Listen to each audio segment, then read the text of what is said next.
heartbreaking story which has been the focus of a High Court battle. 12-year-old Archie Battersbee was found unconscious at home in April after allegedly taking part in a viral online challenge. Yes, the doctors have said Archie won't recover and 2 judges have ruled his treatment can end, leaving his parents fighting for his life.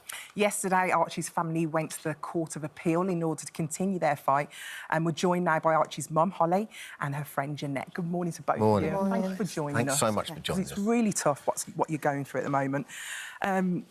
Before we talk about all the court battle, let's go through what actually happened on the 7th of April.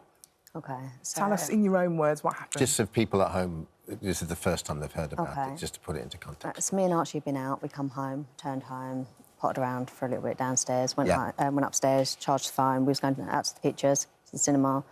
Went upstairs to charge the phone, a couple of phone conversations. Archie walked in, I ended a phone conversation, which has really helped with the whole timeline thing on how I know how long Archie was without oxygen.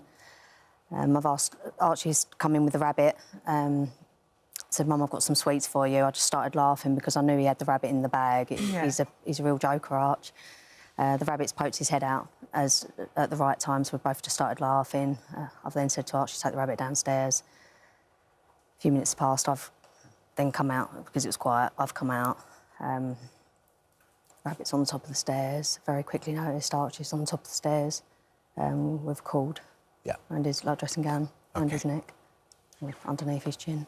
It's horrendous. So you believe that Archie may have been copying an online challenge called the Blackout Challenge? Very possibly. So he's taken part in a few fun challenges before? Yes. Okay. The bottle challenge is done. Yeah. A few weeks up, build up to that, he kept saying that he can knock himself out. I just laughed at him. And he said, I can pass out. Didn't really think too much of it. No. The school had... the school phoned me a few times to say that he keeps going into the matron saying he's got anxiety and he feels he's having panic attacks. Archie does suffer with anxiety. Again, just thought maybe he was just trying to get out of school, really. Just reassured him, went back to his class absolutely fine. I think now maybe he's been possibly trying a few of these challenges, and one of them is the kids are holding their breath until they pass out.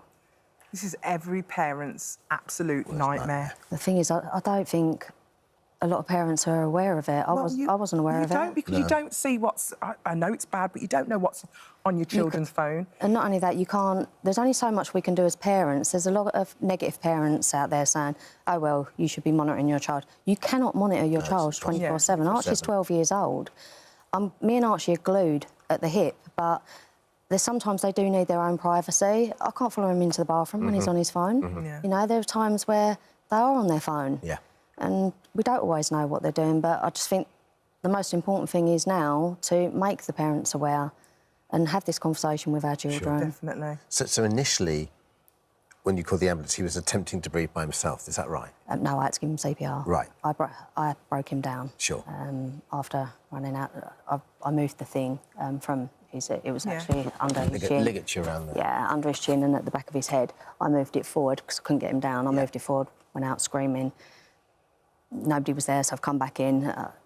I've just broke it. As I've broke it, he's then fallen. He fell 8 foot. Yes. I've got help, started CPR on him, and I got oxygen into him quick. So this whole he was without oxygen for 40 minutes is not true.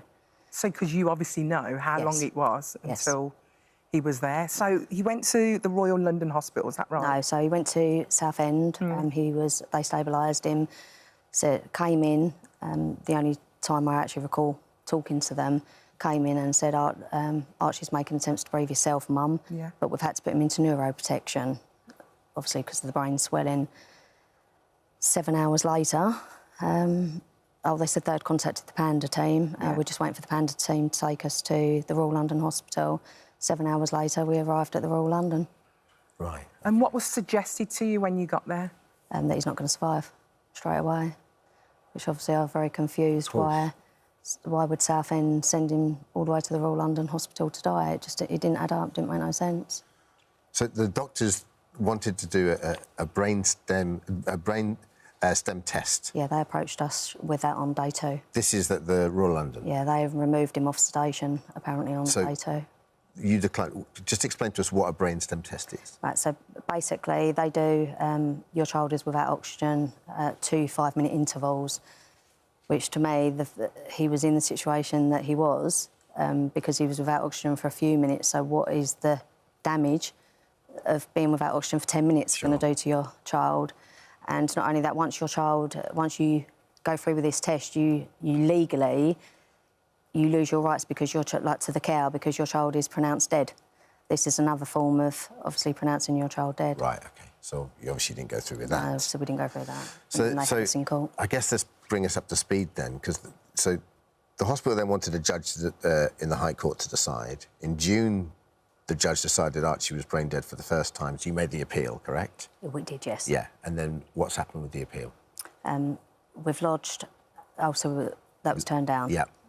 So we've won one appeal, and then we went to the second. That's been turned down, and we've now lodged the second appeal yesterday. Right. 11:30. So legally, what position are you in right now, do you think? We're awaiting, obviously, to see whether that appeal's been granted.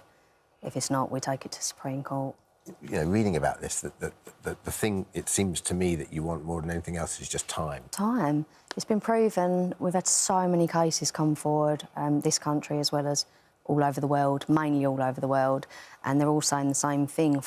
Your child needs 4 to 6 months. These are survivors, 4 to 6 months before he even attempts to see signs waking up. Archie's already showed signs of obviously slightly opening his eyes, gripping my hands. He's held your hand as well. Yes. Well, you're literally fighting for his life right now, aren't you? Going back and forth to court. What's this toll been like on Hollie, Jeanette? Dreadful. As her best friend to watch, it's dreadful. Honestly, it's absolutely heartbreaking, and obviously this fight is just going to keep going on. I guess for the appeal to work now, he has to show sign. You need to see that. They need to see that progress, right? I just think they need to give him time. What is the rush? If the doctors are adamant he's going to pass, just let nature take its course. Yeah. I strongly believe as his mum, he's not going to, and I still say 100%, I'm going with my gut, he's going to wake up, just give him time. You know, what is the rush? Yeah, of course. Why is everything being so sped along? You are such an amazing mum. At the Royal London, we have to read the response. The Chief Medical Officer from Bart's Health NHS Trust, Alistair Cheeser, says, our deepest sympathies are with Archie's family at this difficult time. We accept the decision of the High Court. It's no longer in Archie's best interest to continue treatment. We're allowing him time for the family to consider whether to appeal this decision before any changes to treatment are made. Hollie, thanks so much. Thank you for joining us. Thank you. Right, best of luck. Thank you. Right, we're thinking of you.